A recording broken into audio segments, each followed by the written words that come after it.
I'm an entrepreneur, and I want to talk about a big opportunity for startups. I want to share my ideas on a phenomenon that's happening. It's the mass adoption of a paradigm called open innovation. And I'm sure many of you have heard of this. It promotes collaboration, and as the name says, openness.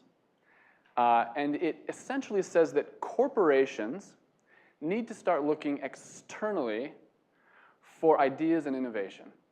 Now, this is where the opportunity lies. But in order for us to understand the opportunity, we need to know where we are right now.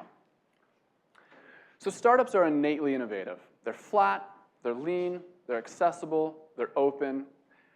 They have direct access to the end users. The end users, these are the innovators, the users of the products. In fact, in many cases, the startups, the founders themselves, are the end users. Now, where they lack is resources, customers, and scalability. Corporations, on the other hand, they're big. They have resources, they have tools, they're like locomotives. They move slowly. But they have structure and hierarchy, and they have a lot of power. Where they lack is they don't have direct access to the end user.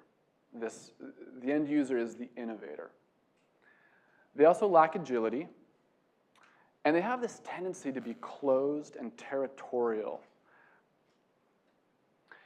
So probably the biggest shortfall, or the most difficult thing for a corporation, is their structure. Because innovation is happening at the base level here. These are everyday people like you and me confronting a problem and coming up with a solution. Now, there are a lot of examples here in India. In fact, I see them every day. I'm truly amazed at the innovation skills of Indians. In fact, I'd have to say, I think Indians may be the most innovative people that I know. I mean, I'm truly amazed. I'm truly amazed. So as I said, feedback does not travel upwards.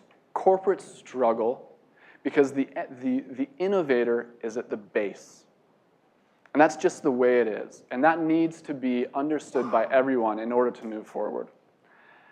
Now, corporations know this. They're starting to know this more and more. They come to me, they come to our company, and they say, we know that we will fail if we don't innovate. We know that we'll become irrelevant. It doesn't matter if we're a multi-billion-dollar company. If we can't innovate, we will fail. And it's always funny to see how they think they're supposed to innovate. And I think this is where the problems happen. I see these C-level executives and they say, well, how are we going to innovate? Maybe let's put some bean bags over here. Let's put some ping pong tables over here. And you know what? Maybe we could even have a sleeping pod, for our employees. We could have a sleeping pod. Maybe we could even create a slide and some floral arrangements. Maybe this is going to foster innovation. Well, I'm sorry, but this doesn't foster innovation at all. What this does do is improve employee morale, so that's a good thing. Now, other corporations are saying, okay, let's get back to basics, let's get lean, let's change our structure. Let's change it to a flat structure. Now, the problem with this is that, and we don't tend to think this way, corporate structure, hierarchy, command and control governance is actually a really good thing for big companies. It's how companies survive. And so this doesn't work either. Now, the smart corporations are saying, okay, if end users are the innovators, if startups have access to the end users, or themselves are end users, then let's partner with the startups. So this is the opportunity that I want to tell you about. And this isn't a small opportunity. This is a big opportunity. Startups need to learn to work with corporations, and it's hard. They need to learn a new language, how to speak corporate.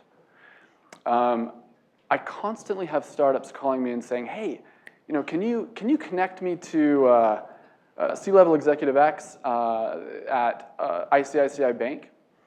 And they think that a phone call is going to generate some kind of innovation. The truth is it's going to take 2 months of planning to create a pilot program to work with a corporate. So there's this new talent that startups need to learn.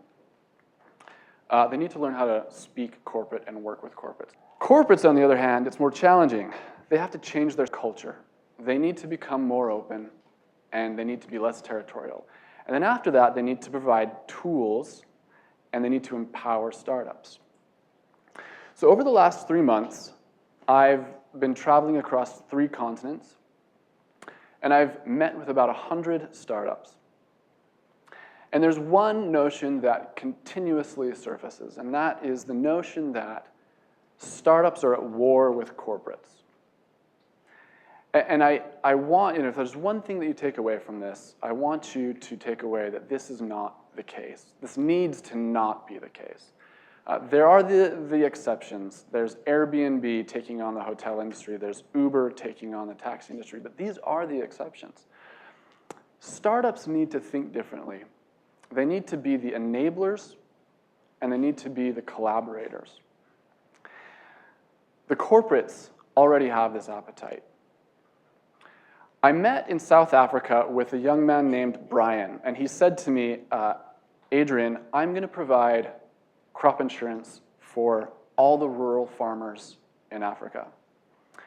And at first I thought it was just kind of, okay, well, one of these guys. How are you going to do this, Brian? And he said, I actually already have a partnership with the South African National Space Agency. I have a partnership with 3 national insurance agencies. The agent doesn't even have to go to the farm, and the farmer doesn't even have to file a claim. It's all handled by satellite imagery. So this is a perfect example of how this new wave, this new era of innovation will happen and needs to happen. So let me leave you with this. Never before in history have multi-billion-dollar global corporations said to startups, come into our home, use our resources, access our data, trial your products on our clients. This is an unprecedented opportunity. Thank you.